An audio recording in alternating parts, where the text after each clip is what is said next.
Good morning sir. Morning. నమస్తే sir. నమస్తే sir. Ravi sir ఏంటయ్యా ప్రమోషన్ వచ్చిందట? వచ్చింది సార్. బాగుందయ్యా. నలుగురు వేస్యల్ని పట్టుకుని పేపర్లో ఫోటోలు వేసినందుకే ప్రమోషన్. సూపర్ అయ్యా. ఓ పంచే ట్యాంక్ బండ్లో కుక్కల సరసం అని.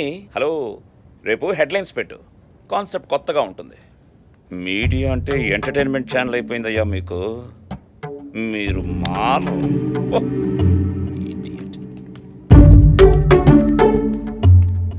నమస్తే సార్. నమస్తే. Good morning sir. Morning morning.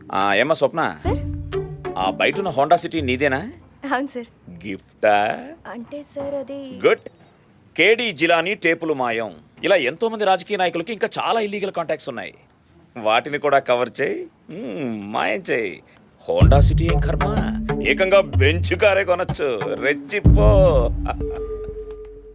Sir దా కూర్చో. నిన్న మీ పేపర్లో నిజాన్ని నిర్భయంగా రాసే పత్రిక మాదేనని హెడ్లైన్స్లో రాశారు.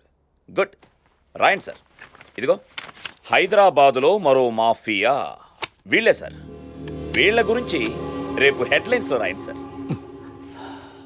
అసలు ఏమనుకుంటున్నావు? ఇలాంటి న్యూస్ వేస్తే మన పేపరు ఛానలు మొత్తం సంకనాగిపోతాయి. కొంచెం చూసుకో. రాస్తున్నారా లేదా? లేదంటే ఏదో ఒకరోజు ఈ నిజాలన్నీ నిర్భయంగా జనాలకు నేనే చెప్పేస్తాను. ఇలాంటివి కాకుండా 4 ఎంటర్టైన్మెంట్కు సంబంధించినవి రాయొచ్చు కదా. నీకు పేరొస్తుంది, 4 డబ్బులు వస్తాయి. ఏమంటావు?